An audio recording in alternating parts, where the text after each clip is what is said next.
Thank you, Patrick. That's based on our past experience last year, we have developed 4 products, and we want to deliver 3 themes. First, students can improve their communication skills. Second, students benefit a lot from intercultural learning. Third, our innovative training method would create a whole new experience, which is totally different from traditional school learning. So, what are the products? Product A, maximizing learning, is our core product, which aims at motivating students to learn more. We teach in the way, as Freddie just demonstrated, we use interactive and interesting way of delivering the class. The reason that we are able to price so low is that we don't need to pay for the rent, as we hold most of the workshops in secondary schools and universities.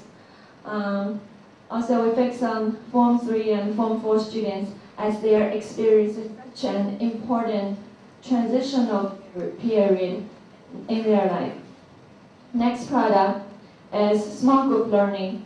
They're going to be maximum 8 people per class, and we work on liberal studies, and we only need 2 students per month to cover the basic cost for renting a small office in home and team. Next one, experimental learning.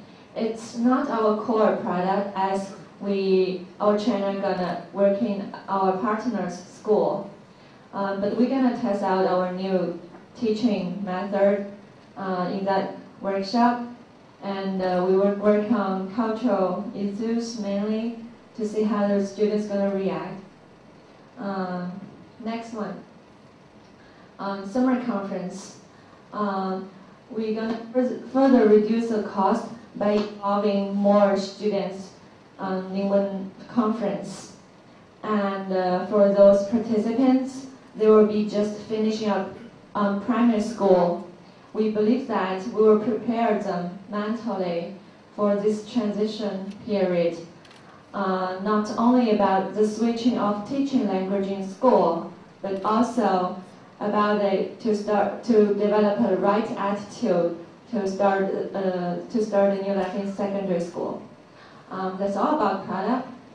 We targeted 150 EMI school mainly, and all we need is 6 school contracts in the first year to make our enterprise sustainable.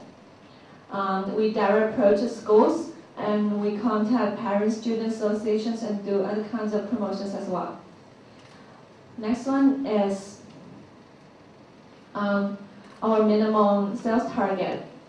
I would say it's really conservative to make our enterprise sustainable. And based on that, we have our 3-year finance plan. What does this translate? First, we already broke even since last year. Second, we guarantee positive cash flow every month, as we always receive payment before the program starts.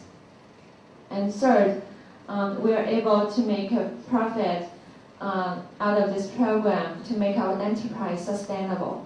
That's all about finance. Ladies and gentlemen, judges, this is why we are here today. This is what ICE wants to achieve. We want to change the mindset and the attitude of local students towards minorities and foreigners. Now, I've been living and studying in Hong Kong for a good 3 years now, and a lot of my friends are from South Asia. They're dark-skinned, and because they're dark-skinned, they sometimes get discriminated against. Is this really what we want to see in Asia's world city?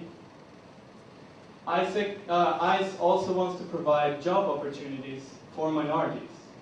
Now, we want to invite them to come to us as trainers.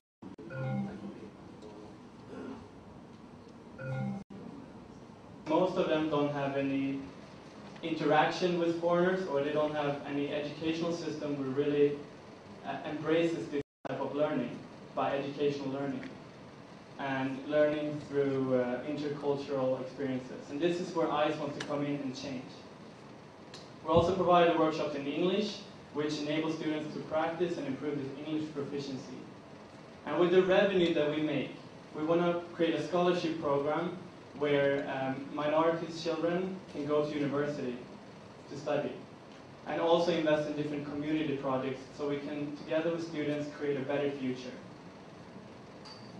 Most importantly, every year, ICE make impact, changing attitude and mindset for 1,000 students. We want to make a movement that change education system in Hong Kong to make it more international, interactive and interesting. And we want to make students more curious, creative and critical. And we want to mobilize those students who are passionate about certain social issues and make a community project to educate the general public of different issues. We want to see the impact. Thank you very much. Thank you. Thank you, Mike. And now is the time for the Q&A section. Please note that only the team members and the judges are allowed to speak in this section. So judges, you may begin. I personally find it interesting, particularly because it is an ongoing project, right? Now, can you tell us a little bit more about when you started the whole project last year or 2 years ago? Okay, the major hurdles that you encountered. Now, this may help us to better assess, the future path of the development of the project. Thank you for the question. Last year, in February, when I just came back from Europe, I started to have this idea to make the intercultural education in Hong Kong. And first, all the schools are skeptical about what is this about.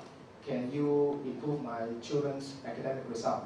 If this is not going to make them score better, we're not buying it, we're not paying you. This is one of the major challenges. The second challenge would be the visa, because we need a lot of foreigners, and the process of getting visa is tough. And we need to prove that we have enough operational capital. So in order to deal with this, we're actually using the local foreigners to help at this stage. Let's say Patrick is for sure capable to deal with the cultural workshop. Even he's in our team. They are not our full-time trainers. So with the marketing problem to the schools and the visa processing, this is the biggest challenge we were facing last year. Just to follow up, so the difficulty or the major challenge, is it are you trying to sell it to the schools or to the parents? Yes, this is a very good question, separating who is our customers. First, we approach the principal and say this is really good to improve the students' global competitiveness, intercultural competency, but the school said, we already fixed our budget. This is really hard to just jump in something and change our budget totally. Even I love your passion to change the students' mindset.